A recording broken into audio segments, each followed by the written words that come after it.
नमो भगवते वासुदेवाय नमः। प्रिय भक्तों, आप सभी का हमारे चैनल मन की शांति में बहुत बहुत स्वागत है। आज आप सब सुनेंगे अधिक मास यानी पुरुषोत्तम मास महात्म का 12वां अध्याय। इस अध्याय में चित्र धर्म का वैकुंठ गमन और दृढ़ धनवा राजा की कथा का वर्णन है। आप सभी भक्तों का आज की कथा में हार्दिक स्वागत है। ऋषि बोले, हे योगी, यह दुर्लभ लोक कैसे प्राप्त हुआ? हे साधु, आपके मुख कमल से बार बार कथा का रस सुनकर हमें तृप्ति नहीं होती, अतः इस पुरातन इतिहास को विस्तार से कहिए। हमारे भाग्य से ही ब्राह्मणी आपको यहाँ लेकर आई है। सूत जी बोले, ब्राह्मणों, श्री नारायण ने नारद जी से जो कहा था वही पुरातन इतिहास मैं आप सबको कहता हूँ। पाप नाशक दृढ़ धनवा का चरित्र जैसा मैंने गुरु जी के मुख से सुना है, वैसा ही आप सब सुनिए। श्री नारायण बोले, हे ब्राह्मण, आकाश गंगा की तरह पवित्र करने वाला एक सुंदर पुराना नगर था। वहाँ चित्रधर्म नाम का राजा था। उसका पुत्र अत्यंत तेजस्वी, सर्वगुण संपन्न, सत्यवादी, धार्मिक, सदाचारी और दृढ़ धनवा नाम से विख्यात हुआ। उसके विशाल नेत्र थे, चौड़ी छाती थी और लंबी भुजाएं थी। ऐसे गुण समूह के साथ वह दृढ़ धनवा राजकुमार नित्य निरंतर बढ़ने लगा। वह चतुर और दृढ़ धनवा एक बार सुनने से ही अध्ययन कर लेता था, मानो पूर्व जन्म से ही वेद पढ़े हुए हो। चारों वेदों को पढ़ने के बाद गुरु को दक्षिणा देकर और विधिवत सम्मान करके वह बुद्धिमान राजकुमार गुरु की आज्ञा से अपने पिता के नगर को गया। नगरवासी उसे देखकर अत्यंत आनंदित हुए और उसके पिता चित्रधर्म भी अपने पुत्र को देखकर अत्यंत प्रसन्न हुए, क्योंकि धर्म जानने वाले युवराज अब प्रजा पालन में समर्थ हो गए थे। इस संसार में मुझसे बढ़कर और कौन सुखी हो सकता है, ऐसा राजा ने मन में सोचा। फिर उसने निश्चय किया कि अब मैं 2 भुजधारी, मुरलीधर, शांत मुख, भक्तों को अभय देने वाले श्री कृष्ण की आराधना करूंगा। जैसे ध्रुव, अम्बरीश, सरयार, शिबी, भागीरथी, भीष्म, विदुर, दुष्यंत, भरत, पृथु, उत्तानपाद, प्रहलाद, विभीषण आदि ने भोगों को छोड़कर भगवान पुरुषोत्तम की आराधना करके परम पद प्राप्त किया, वैसे ही मैं भी भगवान पुरुषोत्तम की आराधना कर उनके धाम को जाऊंगा। यह निश्चय करके चित्रधर्म ने अपने पुत्र दृढ़ धनवा को राजपद सौंप दिया और विरक्त होकर कदम्ब ऋषि के आश्रम को चले गए, जहाँ सब कामनाओं का त्याग कर निराहार रहकर निरंतर श्री कृष्ण भगवान का स्मरण करते हुए उन्होंने तप किया। बहुत समय तक तप करके अंत में वे भगवान के परम धाम को चले गए। जब दृढ़ धनवा ने अपने पिता की वैष्णवी गति सुनी तो चित्र वियोग के कारण उन्हें दुख हुआ, परंतु पिता के परम धाम जाने के समाचार के बाद उन्होंने शास्त्र विधि अनुसार सब कर्म किए। नीति शास्त्र में निपुण पुण्य आत्मा राजा दृढ़ धनवा पुष्कर वर्तक नामक नगर में राज्य करने लगा।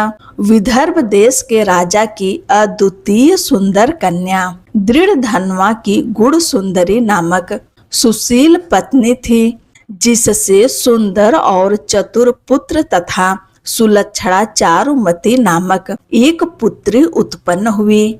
ये सभी पुत्र सूरवीर थे। उनके नाम चित्रवीर, चित्रभानु, मणिमान और चित्रकुंदन थे, जो अपने अपने नामों से प्रसिद्ध हुए। दृढ़ धनवा राजा भी अपने गुणों से प्रसिद्ध हुए। वे शान, दृढ़ प्रतिज्ञा, रूपवान, गुणवान, श्रीमान स्वभाव से सुंदर, वेदों को जानने वाले, सभा में प्रिय बोलने वाले, शत्रुओं को जीतने वाले, क्षमा में पृथ्वी के समान, गंभीरता में सागर के समान, संपन्नता में ब्रह्मा की भांति, कृपा करने वालों में महादेव के समान, एक व्रती, धैर्यवान, धर्मवान, मानो दूसरे युधिष्ठिर ही थे। श्री नारायण बोले, एक दिन उस राजा को सोते समय रात्रि में यह चिंता हुई कि यह महान वैभव किस पुण्य के कारण हुआ। मैंने न कभी तप किया, न दान दिया, न कभी यज्ञ किया। इस सौभाग्य का कारण किससे पूछूं? यह सोचते सोचते सारी रात बीत गई। ब्राह्मणों को दान देकर, नमस्कार कर, घोड़े पर चढ़कर वह तत्काल शिकार खेलने वन में चला गया। वहां उसने बहुत से मृग, सुअर, सिंह, नीलगाय आदि का शिकार किया। वन में राजा दृढ़धनवा की बंसी से घायल होकर एक मृग वन से भागता हुआ दूसरी ओर चला गया। तब राजा बाणों से व्याकुल होकर उसके रक्त रंजित मार्ग से पीछे पीछे गया, किंतु मृग के पीछे लगते लगते वह वन में भटक गया। तब प्यास से व्याकुल होकर उसने एक सुंदर सरोवर देखा। राजा ने वहां जाकर जल पिया और उसके किनारे पर एक घनघोर छायादार वट वृक्ष के नीचे अपने घोड़े को बांधकर स्वयं वहीं बैठ गया। इसी समय वहां एक तोता अत्यंत शोभायमान मनुष्यों जैसी बोली बोलता हुआ आया और राजा दृढ़धनवा को अकेला बैठा देखकर एक श्लोक बार बार पढ़ने लगा। राजन, तुम इस भूतल पर विद्यमान अतुल सुखों को देखकर आत्म तत्व के संबंध में विचार नहीं कर रहे हो तो भवसागर से कैसे पार होगे? बार बार इस पद्य को सुनकर राजा आनंद को प्राप्त हुए और मोहग्रस्त भी हुए। तोता सार गर्भित कठोर नारियल के समान गंभीर पद को बार बार क्यों पढ़ता है? यह राजा सोच ही नहीं रहा था कि इतने में उसकी सेना राजा को ढूंढते ढूंढते वहां आ गई। उधर तोता भी राजा को आत्मबोध कराकर अंतर ध्यान हो गया।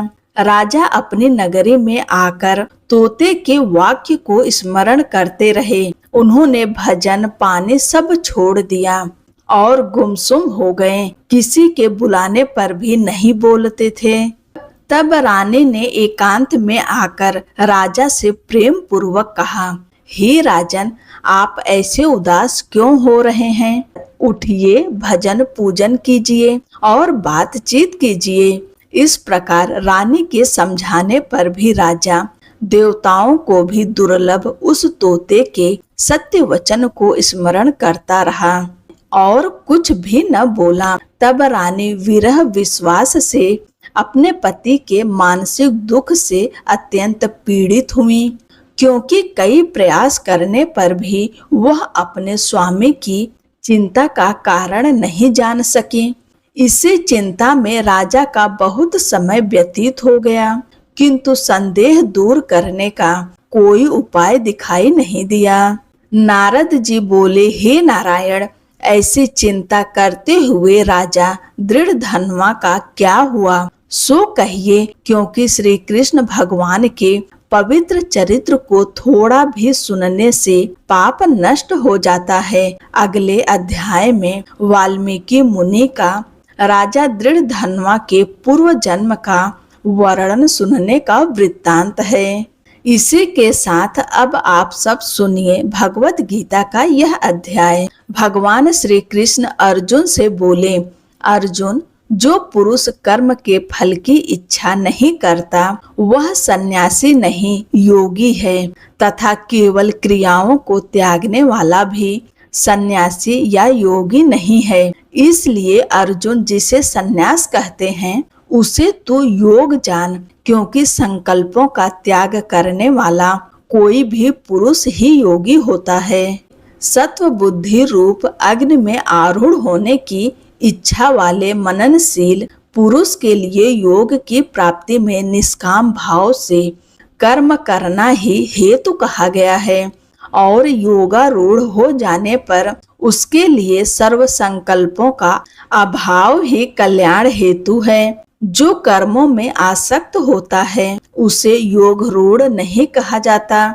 इस योग रूढ़ता का कल्याण में हेतु बताया गया है। इसलिए मनुष्य को चाहिए कि अपने द्वारा अपना संसार सागर से उद्धार करे और अपने आत्मा को अधोगति में न जाने दे, क्योंकि यह जीवात्मा ही अपना मित्र है और आप ही अपना शत्रु हैं, अर्थात और कोई दूसरा शत्रु या मित्र नहीं है। जिस जीवात्मा द्वारा मन और इंद्रियों सहित शरीर जीता हुआ है उसका वह आप ही मित्र के सदृश हैं, और जिसकी द्वारा मन और इंद्रियों सहित शरीर नहीं जीता गया है उसका वह आप ही शत्रु के सदृश शत्रुता में प्रवृत्त होता है।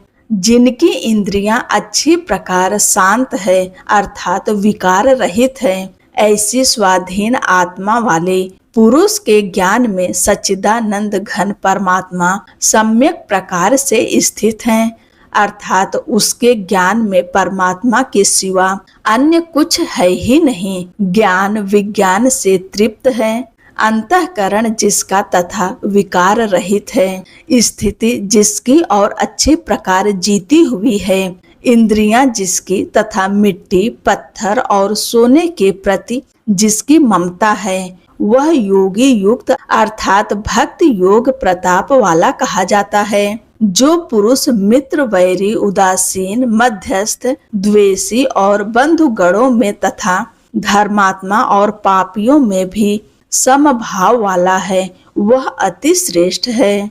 इसलिए उचित है कि जिसका मन और इंद्रियों सहित शरीर जीता हुआ है ऐसा वासना रहित संग्रह रहित योगी अकेला ही एकांत स्थान में स्थित होकर निरंतर आत्मा को परमेश्वर के धाम में लगाए। शुद्ध भूमि में कुश मृग चर्म और वस्त्र बिछाकर अपने आसन को न अति ऊंचा और न अति नीचा स्थिर स्थापित करके उस आसन पर बैठकर मन को एकाग्र करके चित्त और इंद्रियों की क्रियाओं को वश में किया हुआ अंतःकरण की शुद्धि के लिए योग का अभ्यास करे। उसकी विधि इस प्रकार है।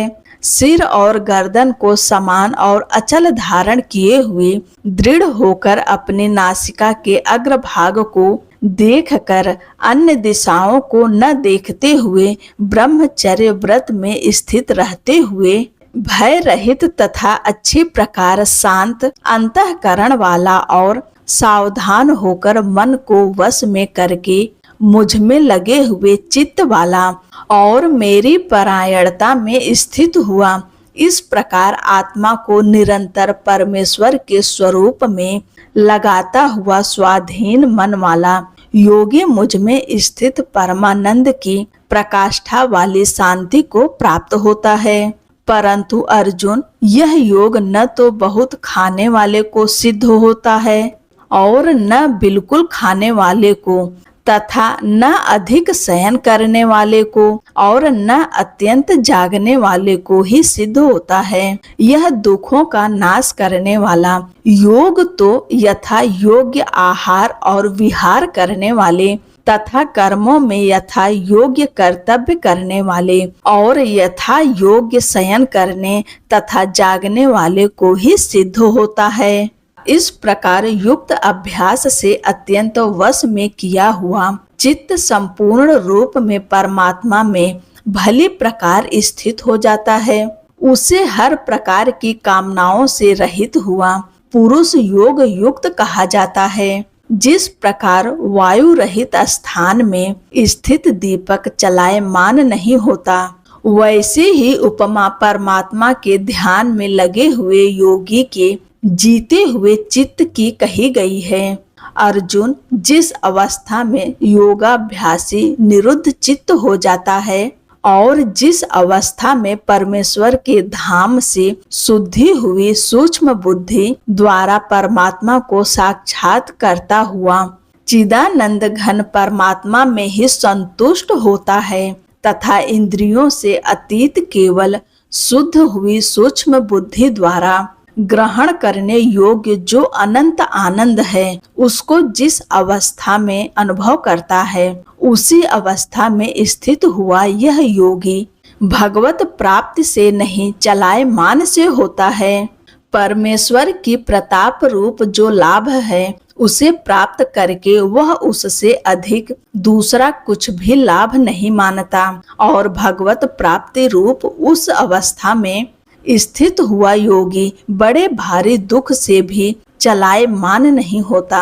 जो दुख रूप संसार संयुक्त से रहित है तथा जिसका नाम योग है उसको जानना चाहिए। वह योग युक्त चित्त से ही कर्तव्य है। इसलिए मनुष्य को चाहिए कि संकल्प से उत्पन्न होने वाली संपूर्ण कामनाओं को विशेषता से अर्थात वासना और आसक्ति सहित त्याग कर और मन द्वारा इंद्रियों के समुदाय को सब ओर से अच्छी प्रकार वश में करके कर्म से अभ्यास करता हुआ अप्रमत्तता को प्राप्त हो तथा धैर्य युक्त बुद्धि द्वारा मन को परमात्मा में स्थित करके परमात्मा के सिवा और कुछ भी चिंतन ना करे।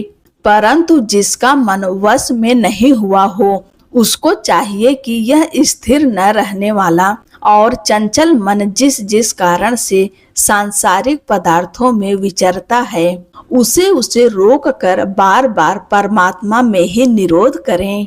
क्योंकि जिसका मन अच्छी प्रकार शांत है और जो रहित है तथा जिसका रजोगुण शांत हो गया है ऐसे इस सच्चिदानंद घन ब्रह्म के साथ एक ही भाव वाले योगी को अति उत्तम आनंद प्राप्त होता है। वह पाप रहित योगी इस प्रकार निरंतर आत्मा को परमात्मा में लगाता हुआ सुख पूर्वक परम ब्रह्म परमात्मा की प्रताप रूप अनंत आनंद को अनुभव करता है।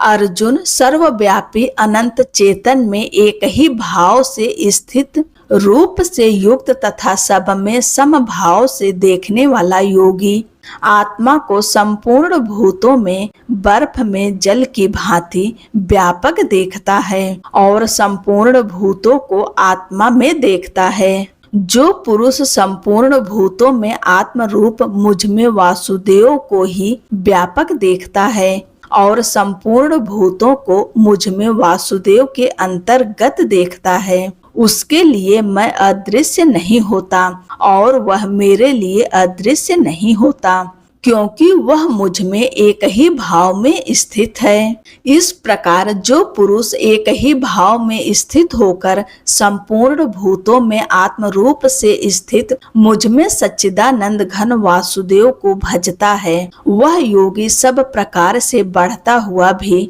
मानता है कि मेरे सिवा अन्य कुछ है ही नहीं। हे अर्जुन, जो योगी अपनी दृष्टि से संपूर्ण भूतों में सम देखता है और सुख अथवा दुख को भी सब में समान देखता है वह योगी परम श्रेष्ठ माना गया है। इस प्रकार भगवान के वचन सुनकर अर्जुन बोले, मधुसूदन, जो यह ध्यान योग समस्त भाव से कहा है इसकी मैं चंचल मन के कारण बहुत काल तक ठहरने वाली स्थिति नहीं देखता क्योंकि हे कृष्ण, यह मन बड़ा चंचल और अत्यंत बलवान है। इसलिए इसका वश में करना मैं वायु की भांति अति दुष्कर मानता हूँ। इस प्रकार अर्जुन की प्रार्थना पर श्री कृष्ण भगवान बोले, हाँ, बाहों में मन चंचल और कठिनता से वश में होने वाला है, परंतु हे कुंती पुत्र अर्जुन,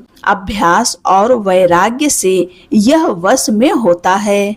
इसलिए इसे अवश्य वश में करना चाहिए क्योंकि मन को वश में करने वाले पुरुष द्वारा योग दुष्प्राय नहीं है और स्वाधीन मन वाले प्रयत्नशील पुरुष द्वारा साधन करने से प्राप्त होना सहज है। यह मेरा मत है। इस पर अर्जुन बोले, हे कृष्ण, योग से विचलित मन वाला श्रद्धा युक्त पुरुष योग सिद्धि को प्राप्त न होकर किस गति को प्राप्त होता है? मार्ग में मोहित हुआ आश्चर्य रहित पुरुष छिन्न भिन्न बादल की भांति दोनों ओर से अर्थात भगवत प्राप्ति और सांसारिक भोगों से भ्रष्ट हुआ नष्ट नहीं हो जाता।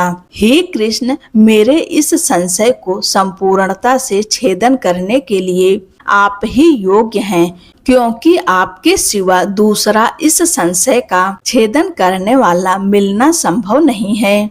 इस प्रकार अर्जुन की प्रार्थना पर श्री कृष्ण भगवान बोले, पार्थ, उस पुरुष का न तो इस लोक में और न परलोक में ही नाश होता है, क्योंकि कोई भी शुभ कर्म करने वाला अर्थात भगवत परायण कर्म करने वाला दुर्गति को प्राप्त नहीं होता, किंतु वह योग भ्रष्ट पुरुष पुण्यवानों के लोकों को प्राप्त होकर उनमें बहुत वर्षों तक वास करके फिर शुद्ध आचरण वाले श्रीमान पुरुषों के घर में जन्म लेता है, अर्थात वैराग्यवान पुरुष उन लोकों में न जाकर ज्ञानवान योगियों के ही कुल में जन्म लेता है। परंतु इस प्रकार का जो यह जन्म है वह संसार में अत्यंत दुर्लभ है। वह पुरुष वहां उस पूर्व शरीर में साधन किए हुए बुद्धि संयुक्त को अर्थात समृद्धि बुद्धि योग के संस्कारों को अनायास ही प्राप्त हो जाता है और फिर अच्छी प्रकार भगवत प्राप्ति के निमित्त यत्न करता है। वह विषयों के वश में हुआ भी उस पहले के अभ्यास से ही संधि के समान भगवत पथ की ओर आकर्षित किया जाता है तथा समृद्ध बुद्ध रूप योग का जिज्ञासु भी वेद में कहे हुए उलझनों को पार कर जाता है। इस प्रकार मंद परायणता वाला योगी भी परम गति को प्राप्त हो जाता है। तब क्या कहना है कि अनेक जन्मों के अंतःकरण की शुद्धि रूप सिद्धि को प्राप्त हुआ और अति परायण से अभ्यास करने वाला योगी संपूर्ण पापों से अच्छी प्रकार शुद्ध होकर उस साधन के प्रभाव से परम गति को प्राप्त होता है, अर्थात परमात्मा को प्राप्त होता है, क्योंकि योगी तपस्वियों से श्रेष्ठ है और शास्त्र ज्ञान वालों से भी श्रेष्ठ माना गया है तथा कर्म करने वालों से भी योगी श्रेष्ठ है। इसलिए हे अर्जुन, तू योगी हो और हे प्यारे, संपूर्ण योगियों में भी जो श्रद्धावान योगी मुझ में लगे हुए अंतरात्मा से मुझे निरंतर भजता है, वह योगी मुझे परम श्रेष्ठ मान्य है। ओम नमो भगवते वासुदेवाय नमः। भगवत गीता का यह अध्याय समाप्त हुआ। जो भी मनुष्य इस अध्याय को पढ़ता है, सुनता है और अभ्यास करता है, वह भगवान श्री विष्णु के लोक को जाता है। अब सुनिए तुलसी चालीसा। तुलसी माता भगवान विष्णु को अत्यंत प्रिय हैं। अधिक मास में तुलसी चालीसा का पाठ करने वाले भक्त पर श्री हरि और माता लक्ष्मी दोनों की कृपा बनी रहती है। जीवन में धन, सुख और वैभव बढ़ने लगते हैं। अधिक मास या पुरुषोत्तम मास में तुलसी माता की भक्ति करने वाला भक्त कभी अकेला नहीं रहता। उसके जीवन में स्वयं भगवान श्री हरि की कृपा उतरती है। जहाँ तुलसी चालीसा की ध्वनि गूंजती है, वहाँ दुख, दरिद्रता और भय टिक नहीं पाते।